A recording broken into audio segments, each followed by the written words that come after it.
bien. Feliz domingo de resurrección para todos. Creo que siempre a veces es un poco, está bueno ponerle como adornos a las expresiones y demás, pero creo que en nuestra fe cristiana, hoy es el día más importante, si quisiéramos poner un evento, ya que el nacimiento de Jesús no podemos determinarlo con exactitud. La resurrección es el día más importante de nuestra fe. Y bueno, un poco sobre eso me gustaría conversar en esta mañana. No me voy a ocupar tanto de las implicaciones bíblicas que conllevan la resurrección, no porque no lo crea interesante ni importante, sino porque en esta etapa puntual hay una cierta clase de preguntas para mi propia relación con Dios que me interpelan mucho más, y no quisiera hablarles desde una exposición meramente técnica. Quiero, en lo posible, hablarles desde mi propia búsqueda y de mi propio corazón, y espero que sea de bendición y los edifique. Para empezar, a mí me gustaría que pensemos en algo que Simone Weil fue una feminista muy reconocida del siglo pasado, francesa de origen judío, que incluso participó aquí en la guerra civil. Dice algo, yo no estoy tan de acuerdo con ella en muchas de sus ideas, pero la siguiente cita que vamos a leer creo que nos puede ayudar un poco a entender la narrativa bíblica y el rol que ocupa la resurrección en esto. Ella dice lo siguiente: en el fondo de todo ser humano, desde su más tierna infancia hasta la tumba, hay algo que sigue esperando, hay algo que seguimos buscando. Desde que nacemos hasta que volvemos al polvo de la tierra, hay una búsqueda en nuestro corazón, y que a pesar de todas las experiencias positivas y negativas, a pesar de todo lo que hemos sufrido y el dolor que hemos causado, nuestra esperanza es que de una vez por todas se haga el bien y no el mal. Lo que más define, entre tantas cosas, bueno, no sé si lo que más define, pero una de las tantas particularidades de nuestra humanidad y que refleja nuestra pertenencia con Dios, es justamente eso. Y estoy de acuerdo con Simón en esto. Estamos esperando el bien. Estamos esperando la justicia. Entonces, para esto, y para entender un poco esta cita, yo he diseñado un bosquejo de la Biblia, que se los voy a compartir en 1 minuto. No vean, menuda tarea. Esto va gratis, ¿sí? Estos son años de teología para ver cómo podemos resumir la Biblia a 2 diapositivas. Para mí, en resumen, la creación se define en 5 pasos elementales. Creación, todo era bueno en gran manera, o sea, vemos en el jardín del Edén el ideal, vemos el plan divino de Dios y al hombre y a la mujer disfrutando de una relación con Él. Pasan 2 capítulos y lo que encontramos es la caída. La humanidad se rebela ante Dios y es expulsada del Edén, es expulsada de la presencia de Dios. Y desde Génesis 3:24 hasta Malaquías, todo lo que hay allí es exilio. ¿Pero cómo exilio? ¿A qué te referís, Gaby, con exilio? Bueno, muy bien. A partir de ahora, la humanidad va a estar permanentemente volviendo, o mejor dicho, intentando encontrar un nuevo Edén. Permanentemente. Ese Edén a veces aparece como Canaán. Ese Edén, para Abraham pensaba que era Egipto, luego tiene que volver a Canaán, luego se va a convertir Israel, luego va a haber un exilio en el desierto de 40 años, en fin, hasta que vuelven a ver. O sea, si ven el Antiguo Testamento, es un permanente, el hombre buscando un sitio ¿dónde es que habita Dios? ¿Dónde está? ¿Dónde se encuentra? Hasta que llegamos al Nuevo Testamento. Y en la muerte y en la resurrección, más allá de que Mateo 1, por citar el primer libro del Nuevo Testamento, nos presenta la genealogía de Jesús, me atrevería a decir que el Nuevo Testamento como tal se funda en la muerte y resurrección de Jesús. Ese es ¿vieron cuando los alcaldes o los políticos cortan la bandita? Bueno, ese momento es el momento de fundación del Nuevo Testamento. Aquí comienza un nuevo Edén. ¿Cómo le va a llamar Jesús a este Edén? Le va a llamar el reino de los cielos. Ahora, entre la crucifixión y resurrección y la segunda venida de Jesús, estamos nosotros, en el año 2000. Y el punto es, el reino de los cielos ya ha llegado, pero no del todo. La justicia, el bien que hablaba Simón Biel, que por tanto entregó su vida y murió a los 34 años, eso por lo que tanto luchó Simón y tantas otras personas, lo completó Jesús. Pero en el proceso en que Jesús vuelva por segunda vez y reine sobre toda la tierra, vivimos en una dualidad, en una contradicción, si se quiere, entre la cruz, entre la muerte y la resurrección. Y un poco de eso, y puntualmente en este periodo en el que nos encontramos, es el que yo quisiera trabajar. Me gusta mucho cómo Carson, un teólogo muy reconocido, puede resumir cómo la historia bíblica completa desde su origen, cuando Adán y Eva prefirieron hacer su voluntad en contra de la de Dios, eso causó muerte, maldición y destrucción a toda la humanidad y a todo el planeta Tierra. ¿Sí? Las evidencias del cambio climático, de todo lo que vemos, es todo consecuencia del pecado. Pero en ese huerto del Edén, donde el hombre decidió rebelarse contra Dios, en el Getsemaní vemos el tipo contrario. Vemos la resolución opuesta. Ahora, tiene un costo eso. El hecho de querer ser igual a Dios tuvo un alto costo para el mundo, y el hecho de que Jesús tenga que redimir a la humanidad también tuvo un alto costo. Pero en los dos escenarios vemos en ambos huertos a un hombre escogiendo para ser igual a Dios, y en el otro a un Dios siendo semejante a los hombres para restituir la humanidad. Tinker lo resume de una forma muy linda. Él dice, la cruz y la resurrección juntas, y ahora vamos a ver por qué, y solo juntas son la futura nueva creación. Es interesante porque a menudo solemos pensar en la cruz como el evento más importante en la vida de Jesús, y entiendo por qué lo pensamos así, no estoy diciendo que no lo sea, pero a veces la resurrección nos queda un poco lejos. Como, bueno, la cruz tiene que ver con nosotros, porque Cristo murió por nuestros pecados, pero que Jesús haya resucitado tiene que ver más con Dios y no tanto con nosotros. Y lo que quiero un poco probar hoy y un poco reflexionar es, no funciona así. Sin resurrección, el pecado hubiese vencido a la humanidad y a Dios, sobre todo. Si no hubiese resurrección, la eternidad no tendría sentido. ¿A quién exaltaríamos en los cielos si nuestro Salvador estuviese muerto? Sería una eternidad vacía, inerte.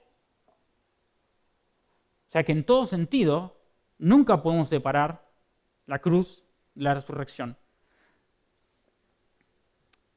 Y, de hecho, Pablo, enfatizando esta idea, aclara que si Cristo no resucitó, cerremos las puertas, bajemos la persiana y vámonos a casa.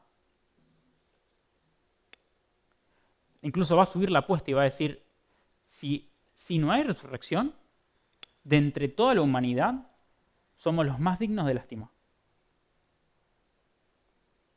O sea, no solamente que no tiene sentido, sino que todo nuestro esfuerzo, toda nuestra búsqueda y toda nuestra esperanza es vacía. Entonces, de ninguna manera podemos bajarle el precio a la resurrección. Y quizás debamos predicar más seguido de la resurrección, y no solamente en una ocasión como Pascua. En estos días, tienen que entender de que yo, hace una semana soy español, pero todavía sigue corriendo la sangre argentina. Hoy Mayita, de hecho, me regaló una pulsera con los colores de Argentina, así que todavía mi mente y mi corazón siguen un poco en mi tierra natal, al menos por ahora, ¿no? Vamos a ver qué pasa en el futuro. Pero no deja de sorprenderme el evento que representa la Pascua en España. En especial porque yo vengo de otro contexto muy distinto, siempre en una familia muy evangélica, casi anticatólica diría, no es que éramos racistas ni nada por el estilo, pero como veíamos como de refilón, de reojo a la tradición católica.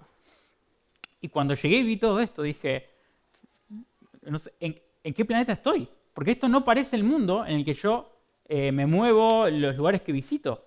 Realmente me sorprende. Sé que quizás a los que viven aquí hace tiempo ya les resulta natural y bueno, es otra vez los tronos, no puedo ir al centro porque no puedo pasar y demás. Y se vuelve más un caos que un evento cultural atractivo. Yo lo puedo entender a eso.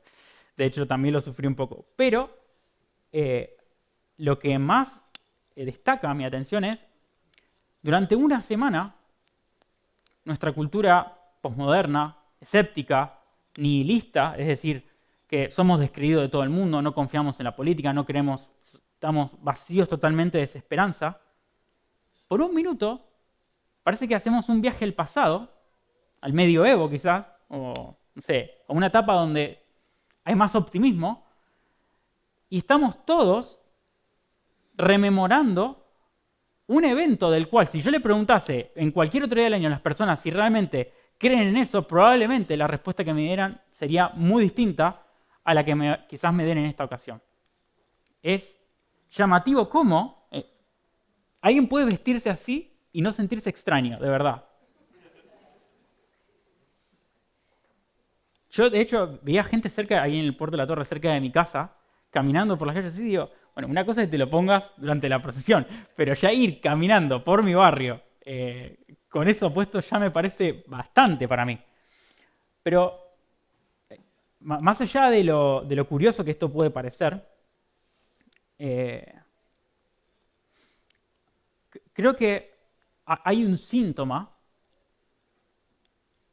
de lo que Simón Biel se refería en su cita. Hay una búsqueda del corazón humano que dice, no puede estar todo perdido. No puede ser solamente la vida esto. Hoy en día son muchos los que niegan que el mundo fuera creado por un Dios bueno. Para la mayoría de las personas, especialmente los que se consideran agnósticos, quizás no les resulta imposible creer en un Dios. Lo que les resulta muy difícil es aceptar que ese Dios es bueno y que quiere lo mejor para ellos, si ellos están dispuestos a conocerlo y seguirlo.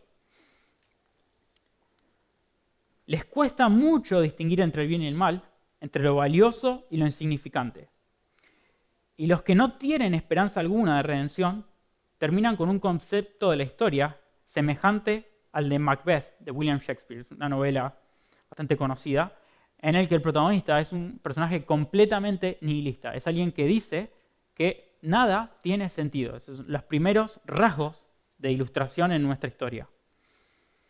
De hecho, este personaje llega a decir que la vida es un cuento narrado por un... Miren la violencia con lo que él lo dice. La vida es un cuento narrado por un idiota, lleno de sonido y de furia, pero que no significa nada. Yo creo que en general, en mayor o menor medida, esa es la cosmovisión general de nuestra sociedad y cultura, a excepción de esta semana.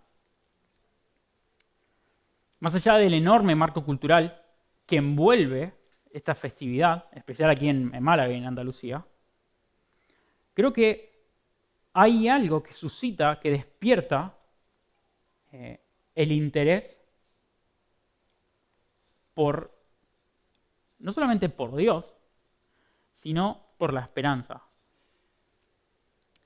El hecho de ver a un Jesús, aunque sea de madera, el hecho de ver a las vírgenes, que por cierto, si pensamos un minuto, el concepto de virginidad en nuestra sociedad está totalmente bastardeado. O sea, si eres virgen eres motivo de burla, es algo que no se concibe como una virtud, como siglos atrás lo era. Pero creo, haciendo un estudio antropológico bastante casero, de que esta idea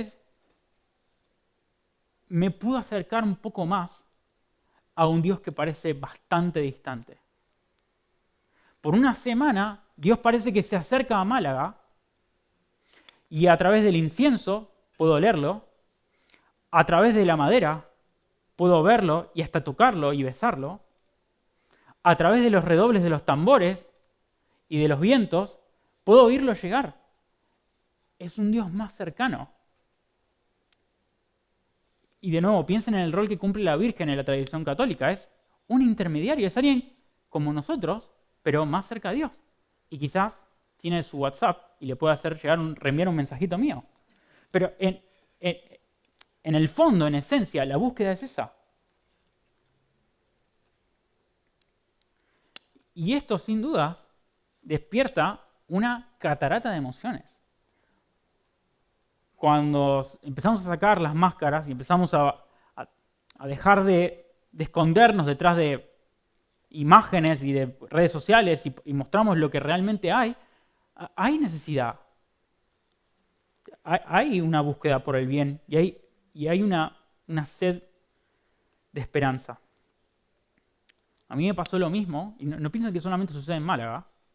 Tuve el regalo de visitar el Muro de los Lamentos, y cuando uno llega allí va a encontrar pero millones de oraciones escritas en papelitos puestas en las endijas del Muro de los Lamentos.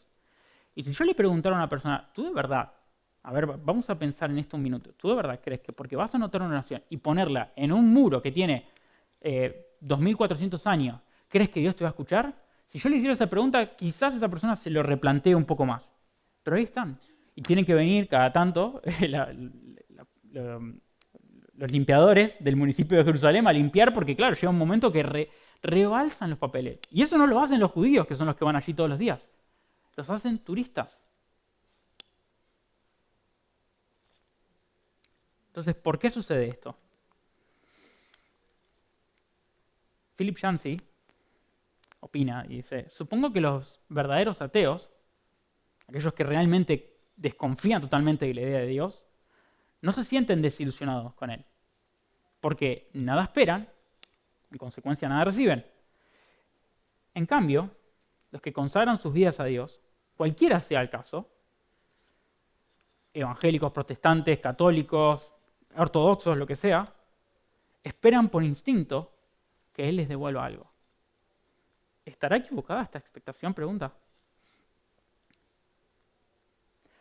Por supuesto que no. La idea de acudir a Dios trae en sí misma una búsqueda, una expectación. Tú eres alguien que puede hacer algo que el resto no. Tú tienes algo que ofrecer que el resto de lo creado no. Y por eso vamos a Dios, en la forma en que cualquier ser humano entienda eso como Dios. Y mi pregunta, y lo que más motivó este mensaje y esta reflexión es, ¿por qué? Primero, ¿por qué no me funciona esto? Si no me lo pueden pasar. Ahí está, muy bien. Que haya justo la diapositiva, ¿no? ¿Por qué Dios guarda silencio?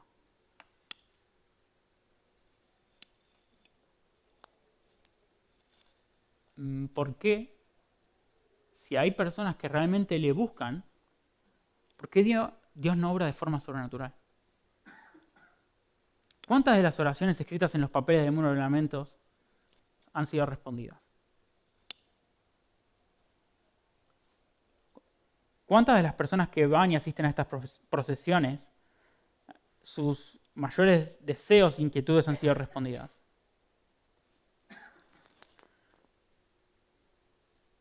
en Argentina, probablemente aquí se haga también, ¿no? Pero se suelen hacer, incluso en mi ciudad, no con tronos, pero sí va toda la comunidad católica caminando desde una iglesia hasta la otra, y algunos lo hacen de rodillas.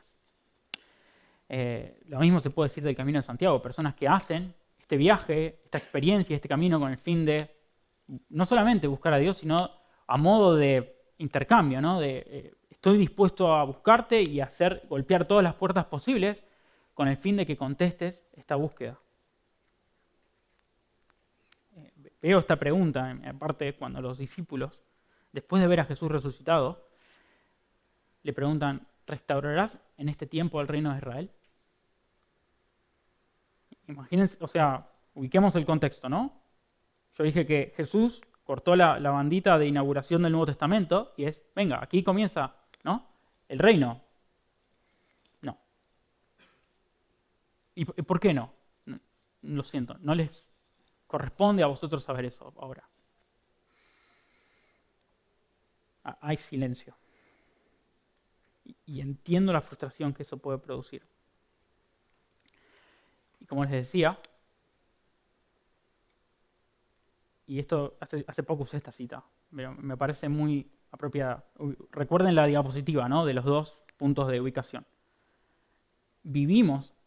Existimos en esta contradicción entre la cruz y la resurrección. Entre el reino de los cielos que ha llegado, pero que aún su rey no se ha sentado sobre el trono en la tierra. En esa dualidad vivimos. Los desiertos espirituales parecen ser una experiencia compartida entre aquellos que han pasado el tiempo suficiente intentando seguir las pisadas de Jesús. No conozco cristianos fieles, ni en la Biblia, ni en el día a día, ni en los libros, que no hayan atravesado temporadas de desierto. El salmista en el capítulo 22 decía, Dios mío, ¿por qué me has abandonado? ¿Por qué no vienes? ¿Por qué no atiendes mis lamentos? Día y noche llamo, estoy golpeando, yo estoy haciendo lo que dice Jesús. Busco, me muevo, golpeo, llamo y no respondes. Y no hay descanso para mí.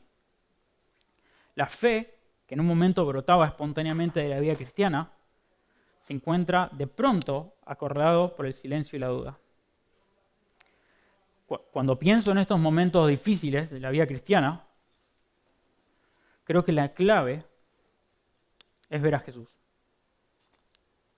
Cuando pienso en las oraciones no contestadas, sería bueno recordar estas 3. Miren. Jesús dijo en el Sermón del Monte, enseñándonos a orar, hágase tu voluntad en los cielos como en la tierra. Basta abrir el diario El País y darse cuenta de que eso aún no se cumplió. Que todos sean uno, ora Jesús por la iglesia, tal como tú y yo, Padre, somos uno.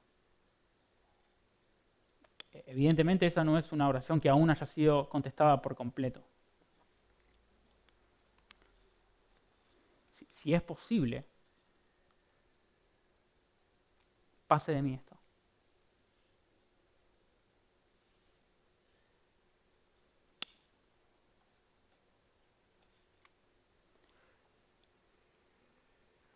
¿Por qué? ¿Se dan cuenta de que las preguntas difíciles como estas no tienen una respuesta sencilla?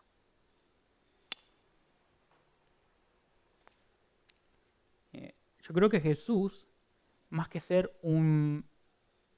la respuesta, es un modelo. Es un ejemplo. Es una dirección, es una coordenada más bien.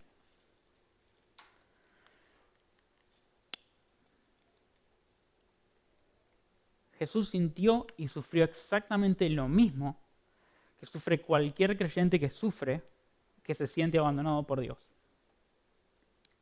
Hasta este momento, Dios no había probado el miedo, no conocía lo que era la ansiedad, el estrés, la soledad ni la sumisión a semejante extremo. En la cruz vemos al Jesús más humano de toda la eternidad.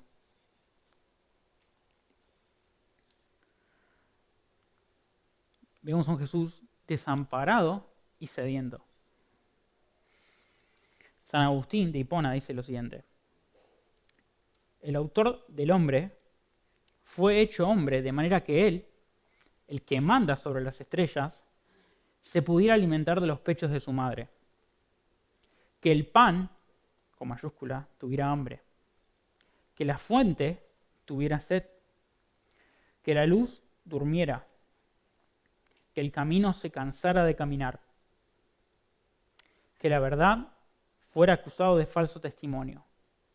Que el maestro fuera golpeado con látigos. Que el fundamento fuera colgado de un madero. Que la fortaleza se debilitara. Que el sanador fuera herido y que la vida pudiera morir. Esta es la mayor ironía de la cruz. Cuando pienso en Jesús como un modelo, y no más bien como una simple, quiero la respuesta a esta pregunta, puedo comprender cómo funciona nuestra relación. Gene Sullivan dice lo siguiente: el Dios que satisface el hambre, la búsqueda que Simón Biel tanto luchó en su vida, es al mismo tiempo el desconocido, el extraño, el invisible. Solo su ausencia-presencia permite que una persona sea ella misma. El otro día estaba viendo, justo que llegó la Pascua, hay un canal en YouTube de debates apologéticos, donde generalmente escogen a un teólogo y a un ateo y los ponen a debatir. Y en esta ocasión estaba, irónicamente, dos teólogos discutiendo. Uno de ellos muy famoso llamado Bart Ehrman, el catedrático de Harvard, en fin, una mente maestra, pero agnóstico, o sea, enemigo del relato bíblico. Y enfrente otro teólogo cristiano. Y mientras yo escuchaba este debate entre ellos dos, por cierto, Bart Ehrman, cada vez que saca un libro está entre el top seller, es bestseller en New York Times y todo eso.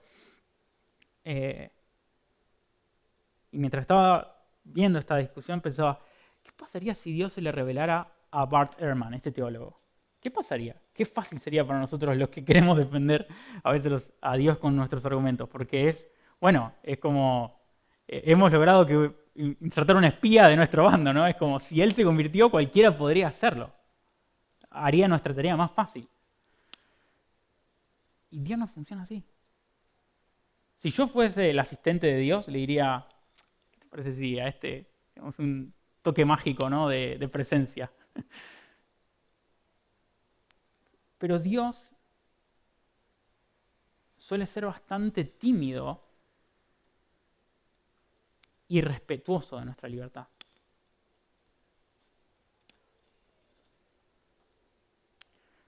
No es su forma forzar a la gente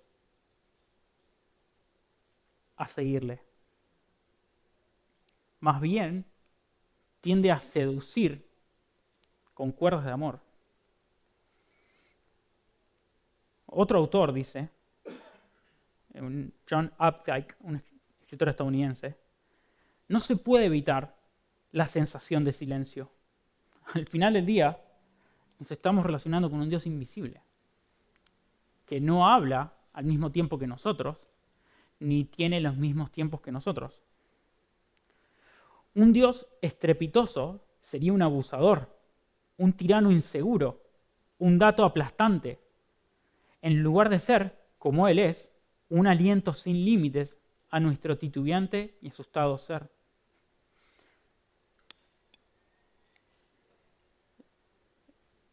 Cada vez me siento más identificado con el cristianismo cuando veo cómo Dios trabaja. No digo que no sea sumamente complejo, digo, me gusta, me siento cómodo con un Dios que respeta mi espacio y que da libertad para el amor. No es un Dios que fuerza, no es un Dios que amenaza, no es un Dios de castigo. Es un Dios, y esto quizás lo representa bien la parábola del hijo pródigo, ¿no? Es un padre dispuesto a decir, ¿quieres la herencia? Lo siento mucho, pero aquí la tienes. ¿Quieres volver? Aquí están las puertas abiertas.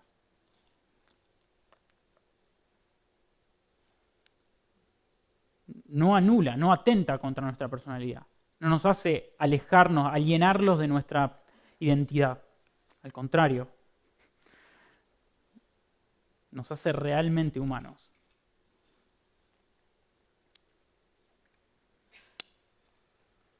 Henry Nouwen hizo una famosa y atrevida frase, al cual llamó el ministerio de la ausencia. Un ministerio que Jesús fundó en el Getsemaní, por cierto. Y aconsejó que haríamos un mal servicio si solo testificamos sobre la presencia de Dios, sin preparar a los demás a experimentar aquellos tiempos en los cuales Él parece ausente. El propio culto de adoración, dice Nouwen, expresa el hecho de su ausencia. Esta es su cita. Dice, comemos pan, pero no el suficiente para que nos quite el hambre. Bebemos vino, pero no el suficiente para que nos quite la sed y nos devuelva la alegría. Leemos un libro, pero no lo suficiente para que nos quite la ignorancia. Alrededor de estas pobres señales nos reunimos y celebramos. Entonces, ¿qué es lo que celebramos? Las señales sencillas, que no pueden satisfacer todos nuestros deseos, hablan en primer lugar de la ausencia de Dios. Él no ha vuelto aún. Seguimos estando en el camino, a la espera, con esperanza, con ansias. El ministerio no está llamado, el ministerio de la ausencia, no está llamado a animar a la gente, sino a recordarle con modestia que en medio de las angustias y las tribulaciones se puede encontrar la primera señal de la nueva vida y se puede experimentar un gozo que se haya escondido en medio de la tristeza. Hebreos dice, por el gozo puesto delante de él, Jesús soportó la muerte. Y nuestras pequeñas celebraciones, nuestros pequeños panes y vinos de la nueva creación son los avisos, son las esperanzas con las cuales nos sustentamos y sobrevivimos hasta que todo sea hecho nuevo. Pero en el proceso debemos pasar por el Getsemaní para salvar nuestra alma y la de muchos otros. El que persevere hasta el fin, este será salvo. Me animaría a decir que Dios se encuentra justo al final del silencio y la ausencia. Ahí se esconde Dios. Por supuesto que es difícil. François Fenelon, un sacerdote católico del siglo XVII, dice algo que me anima muchísimo. Es posible que la oración sea menos fácil, la presencia de Dios menos evidente y consoladora, los deberes externos más duros y menos aceptados, pero la fidelidad que los acompañan es mayor y a Dios eso le basta. Este proceso de Getsemaní, si quieren llamarlo, ahora le vamos a poner otro nombre, pero esta búsqueda y esta permanencia en el silencio no significa excelencia, significa perseverar, significa fidelidad. Es la fe puesta a prueba, es la fe puesta en práctica, mejor dicho, en todo este proceso. Thomas Merton dice, Señor Dios mío, no tengo idea a dónde voy, no veo el camino delante de mí, no sé con certeza a dónde termina, tampoco me conozco a mí mismo en realidad, y el hecho de que piense que estoy siguiendo tu voluntad no significa que lo esté haciendo en verdad, pero creo que en anhelo de agradarte, te agrada.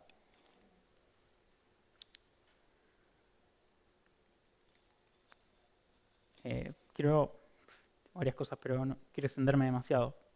Hay un libro muy lindo de C.S. Lewis que se llama Cartas del Diablo a su sobrino.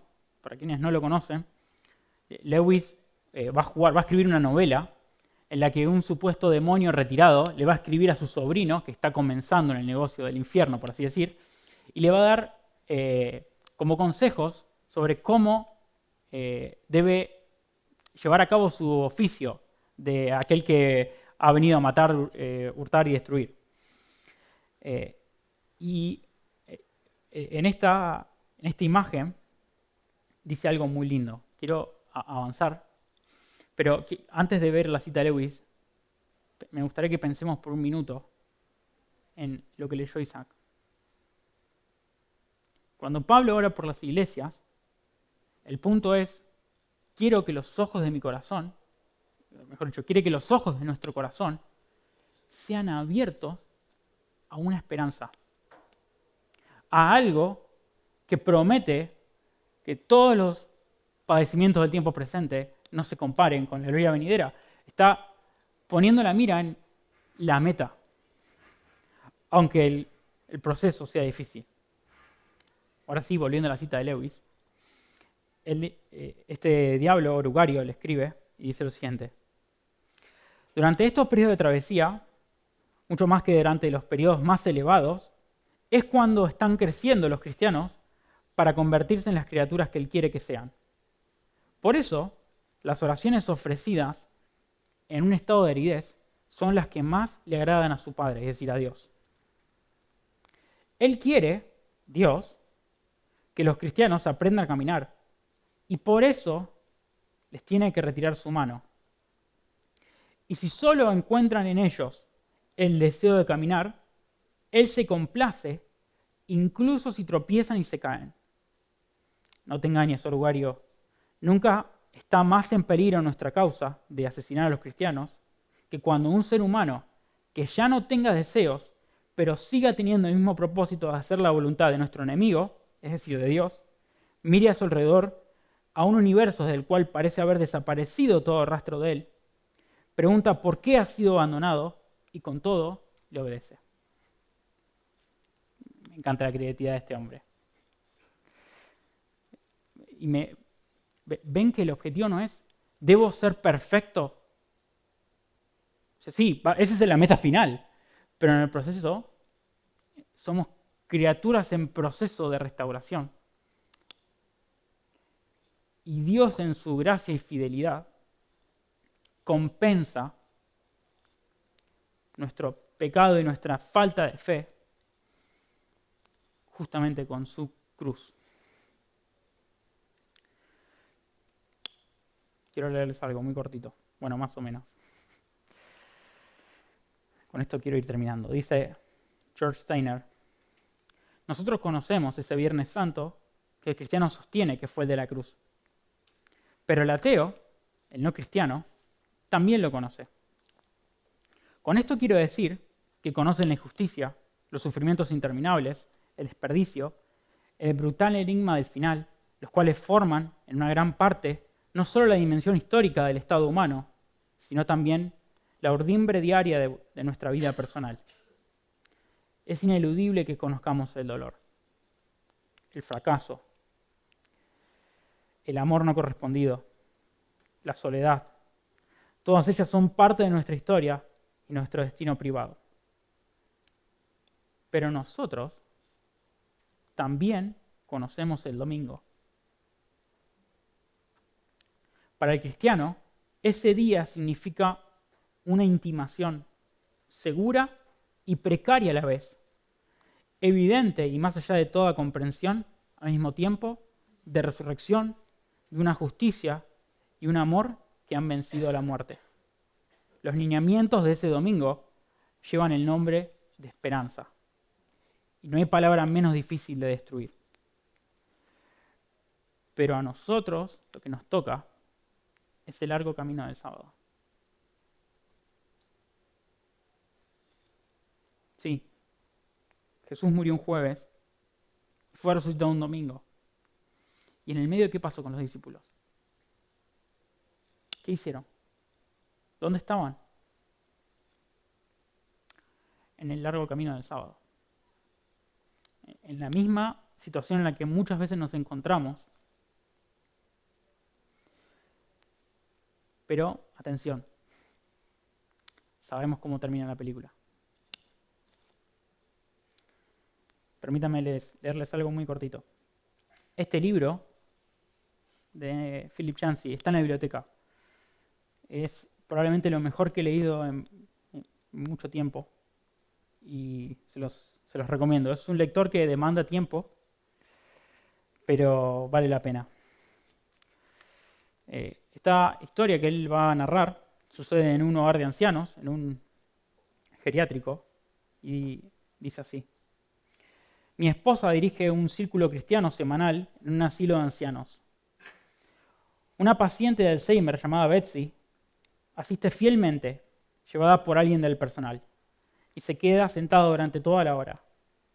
Betsy es delgada, de cabello blanco, y tiene una agradable sonrisa. Cada semana, Janet se presenta a sí misma, y cada semana Betsy responde como si nunca lo hubiera visto antes. Cuando otras personas interactúan en el grupo o se ríen de algún pequeño chiste, Betsy sonríe con una sonrisa distante que desarma a cualquiera.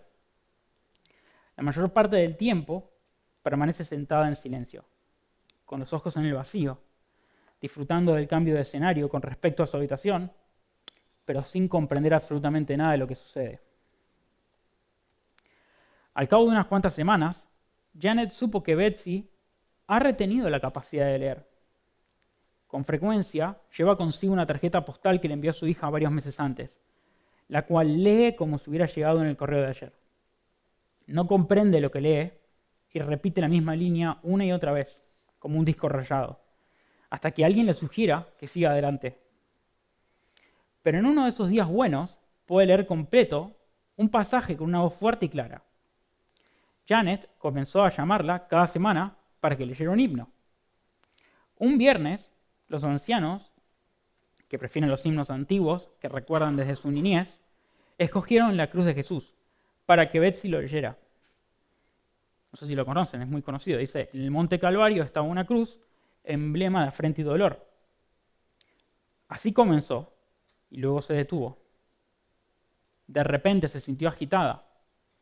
No puedo seguir, dijo. Es demasiado triste, demasiado triste. Algunos de los ancianos manifestaron asombro. Otros se quedaron mirándola boquiabiertos. En años de vivir en el asilo, ni una sola vez había demostrado Betsy la capacidad de juntar palabras que tuvieran sentido. Pero ahora era obvio que estaba comprendiendo. Janet la calmó. Está bien, Betsy, no tienes que seguir leyendo si no quieres. Sin embargo, después de una pausa, comenzó a leer de nuevo y se detuvo en el mismo punto. Le corrió una lágrima por cada mejilla. No puedo seguir, es demasiado triste.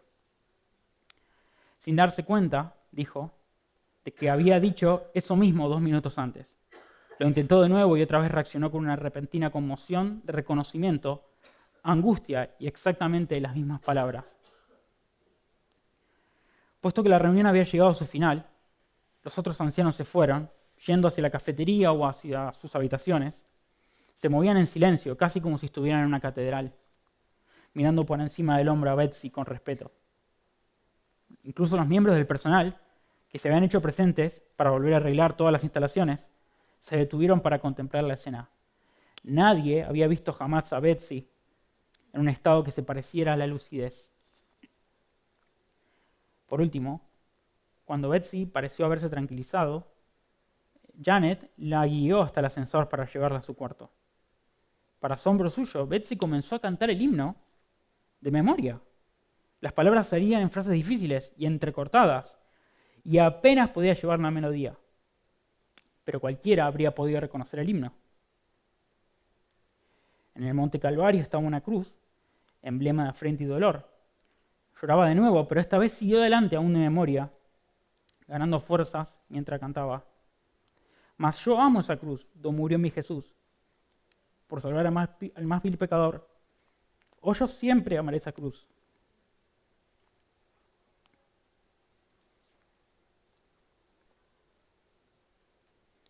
Perdón. En algún lugar de aquella mente destrozada, unas neuronas dañadas habían encontrado una red de viejas conexiones para resucitar un esquema de significado en Betsy. En su confusión, solo había dos cosas que sobresalían. El sufrimiento y la vergüenza, claro. Es lo que cantaba en la primera línea. Esas dos palabras resumen el estado del ser humano, el estado en el cual ella vive todos los días de su vida. ¿Quién conoce mejor el sufrimiento y la vergüenza que Betsy?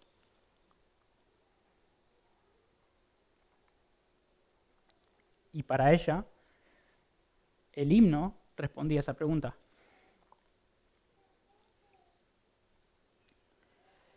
El himno y también la historia cristiana termina con la promesa de que la redención será completa algún día, de que Dios se reivindicará a sí mismo con un estallido de poder recreador, de que el conocimiento personal de Dios será tan cierto como las relaciones más íntimas que conocemos en la tierra. Ahora vemos de forma indirecta, en sombra, decía Pablo, pero un día veremos cara a cara. Ahora conozco de manera imperfecta, pero entonces conoceré tal y como soy conocido. La historia cristiana termina con la promesa de que un día Betsy tendrá nuevamente una mente nueva, que retenga el sufrimiento y la vergüenza, si es que los retiene, solo como un vago recuerdo de tiempos antiguos. Para algunos como Betsy, la extensa caminata del sábado es demasiado larga y su carga demasiado pesada. El hecho del Viernes Santo puede ofrecer algo de solaz y compañía. Sin embargo, para alguien atrapado en el sufrimiento y la vergüenza, y una mente demasiado confundida para comprender cualquier otra cosa, la promesa del domingo parece nebulosa y desesperadamente insustancial, a menos que sea cierto.